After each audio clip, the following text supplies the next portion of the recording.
சரண் Krishna YouTube சேனலுக்கு உங்களை அன்புடன் வரவேற்கின்றேன்.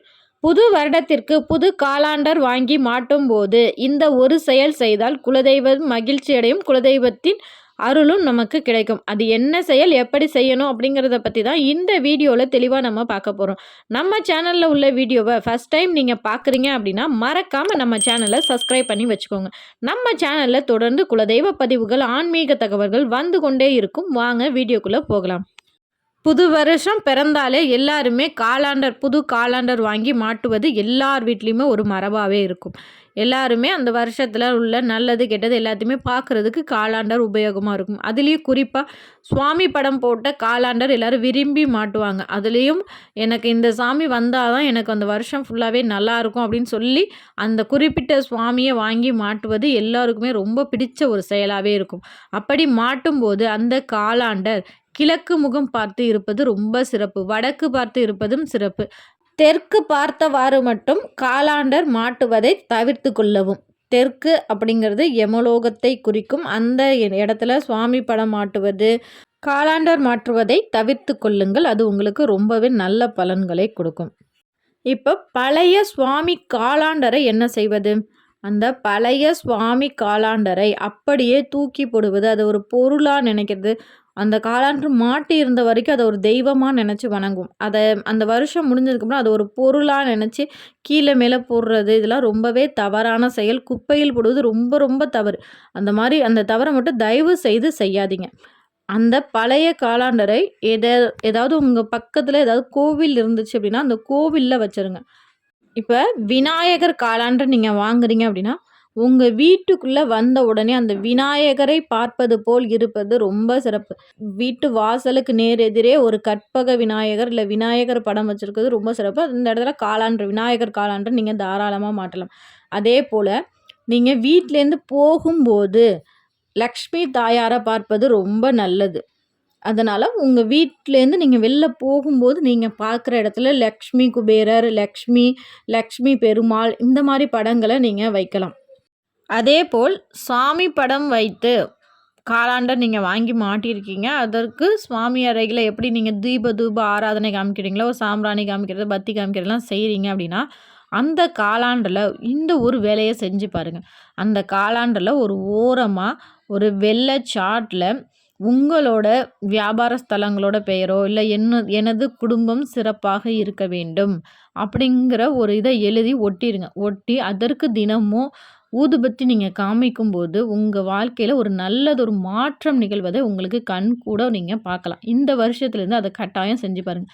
அந்த சுவாமி படம் காலாண்டருக்கு கீழே ஒரு சார்ட் பேப்பரில் உங்களோட வியாபார ஸ்தலம் பெருகணும் அப்படின்னா வியாபார ஸ்தலம் பெருகணும், அப்படி இல்லை அப்படின்னா எனது குடும்பம் சிறப்பாக இருக்க வேண்டும் அப்படிங்கிற ஒரே லைனில் தான் இருக்கணும். ஒரு லைனில் எழுதி அதை ஒட்டி அதற்கு நீங்கள் பத்தி காமிச்சு பாருங்கள். உங்களுக்கு நல்ல மாற்றம் ஏற்படும்.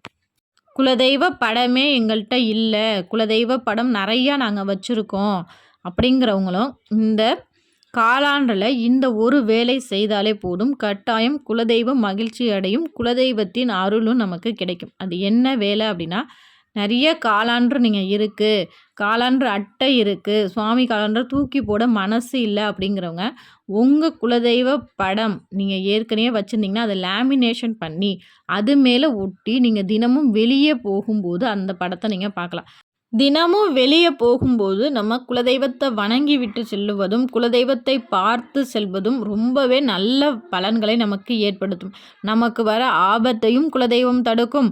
நமக்கு நல்லது நடக்க போகுதுன்னா அதை விரைவில் நடக்கிறதுக்கும் சீக்கிரமாக வெற்றி கிடைக்கிறதுக்கும் எல்லாத்திற்குமே நம்ம குலதெய்வம் நமக்கு உறுதுணையாக இருக்கும். அதனால் வெளியே போகும்போது அந்த குலதெய்வ படத்தை நீங்கள் பார்க்குற மாதிரி நீங்கள் வைக்கிறது ரொம்ப ரொம்ப நல்லது. லக்ஷ்மி குபேரர், லக்ஷ்மி பெருமாள் இவர்களை விட அதிக நற்பலன்களை ஏற்படுத்தி தருவது உங்கள் குலதெய்வம். குலதெய்வ படமே எங்கள்கிட்ட இல்லை, குலதெய்வம் உக்கிர தெய்வம், நாங்கள் குலதெய்வ படத்தை வச்சு வணங்கலாமா என்னன்னு எங்களுக்கு தெரியல அப்படின்னு நினைக்கிறவங்களும் குலதெய்வ படம் உங்கள் செல்லில் இருந்தாலோ இல்லை அடுத்த முறை நீங்கள் கோயிலுக்கு போகும்போது செல்லில் ஃபோட்டோ எடுத்து அதை நீங்கள் பக்கத்தில் உள்ள ஃபோட்டோ லேமினேஷன் பண்ணுறவங்கள்ட்ட கொடுத்து லேமினேஷன் பண்ணி அதை நீங்கள் முதல்ல காலாண்டரில் ஒட்டி வெளியில் வைங்க. பூஜை அறையில் வைக்காதீங்க. வெளியில் வச்சு, அதாவது வெளியிலலாம் நீங்கள் போகும்போது பார்க்குற மாதிரி வச்சு அதற்கு தீப தூப ஆராதனை காமிச்சு வணங்கி பாருங்கள். அதற்கு பிறகு உங்களுக்கு அதில் நல்ல மாற்றம் தெரியும். ஏன்னா ஒரு சிலர் வந்து இப்போ நான் சொல்கிறேன் அப்படின்னு வச்சாலும் ஒரு சிலருக்கு மனசு வந்து உறுத்திக்கிட்டே இருக்கும். ஐயோ உக்கிர தெய்வமாக இருக்குது, இதுக்கு முன்னாடி வச்சு வணங்குனதே இல்லை, நம்ம என்ன பண்ணுறதுன்னு. இது போல் நீங்கள் செய்யும்போது கண்டிப்பாக உங்களுக்கு ஒரு நல்ல மாற்றம் ஏற்படும். குலதெய்வ படம் நம்ம வீட்டுக்கு வந்தாலே கண்டிப்பாக உங்கள் வாழ்க்கையில் நல்ல நல்ல மாற்றம் ஏற்படும். அதை பார்த்தே நீங்களே உங்களுக்கே ஒரு நம்பிக்கை வரும். எந்த ஒரு செயலும் செய்யும்போது மனம் வந்து உறுத்தல்ங்கிறது இருக்கவே கூடாது. முழு மனதோடு செய்யணும். சந்தோஷத்தோடு செய்யணும். அப்படி செஞ்சால் மட்டும்தான் குலதெய்வ வழிபாடு 100% பலன் கொடுக்கும். இது போல் ஒரு காலாண்டர் அட்டையில் தினமும் தேதி கிளிக்கும் போது நீங்கள் குலதெய்வத்தை பார்ப்பது ரொம்ப சிறப்பு. அது மட்டும் இல்லை, வெளில போகும்போதும் குலதெய்வத்தை வணங்குறோம். இதில் உங்களுக்கு நல்ல மாற்றம் ஒரு மாதத்துலேயே கட்டாயம் தெரியும். அதுக்கப்புறம் நீங்களே செய்வீங்க. உங்கள் பூஜை அறையில் ஒரு பெரிய படமாக உங்கள் குலதெய்வ படத்தை மாட்டி வழிபாடு செஞ்சு பாருங்கள். கண்டிப்பாக ஒவ்வொரு வீட்லேயும் கட்டாயம் இருக்க வேண்டிய ஒரு படம்னா அது அவங்களோட குலதெய்வ படம் தான். ஒவ்வொரு வீட்டிற்கும் நல்லது செய்கிறதுக்காகவே காத்துட்டு இருக்கிற தெய்வம் தான் குலதெய்வம். அந்த குலதெய்வத்தை வணங்குறதுக்கு ஒரு நாளும் குலமக்கள் தயங்கவே கூடாது. அது உக்கிர தெய்வமாக இருந்தாலும் அது மற்றவர்களுக்கு தான் உக்கிர தெய்வம். குலதெய்வத்தை வணங்கும் குலமக்களுக்கு அது தாய் தெய்வம். தாய் என்றைக்குமே மகன்களுக்கு குழந்தைகளுக்கு எந்த ஒரு கெடுதலும் செய்யவே செய்யாது, நல்லது மட்டுமே செய்யும். அதை மனசில் வச்சுக்கோங்க. எல்லார் வீட்லேயும் குலதெய்வ படம் வைக்க பாருங்கள். எல்லார் வீட்லேயும் குலதெய்வத்தை முதன்மை தெய்வமாக நினச்சி வணங்குங்க. கண்டிப்பாக ஒவ்வொருவரின் வாழ்க்கையிலும் நல்ல நல்ல மாற்றங்கள் கட்டாயம் ஏற்படும். குலதெய்வத்திற்கு முதன்மை கொடுக்குற எந்த ஒரு குடும்பமும் குறைங்கிறது வரவே வராது. கண்டிப்பாக இந்த வீடியோ உங்களுக்கு பயனுள்ளதாக இருக்கும் என்ற நம்பிக்கையில் மற்றொரு வீடியோவில் சந்திக்கிறேன். இந்த வீடியோ உங்களுக்கு பிடிச்சிருந்தா லைக் பண்ணுங்கள், ஷேர் பண்ணுங்கள், மறக்காமல் கமெண்ட் பண்ணுங்கள். சரண் கிருஷ்ணா யூடியூப் சேனல். நன்றி, வணக்கம்.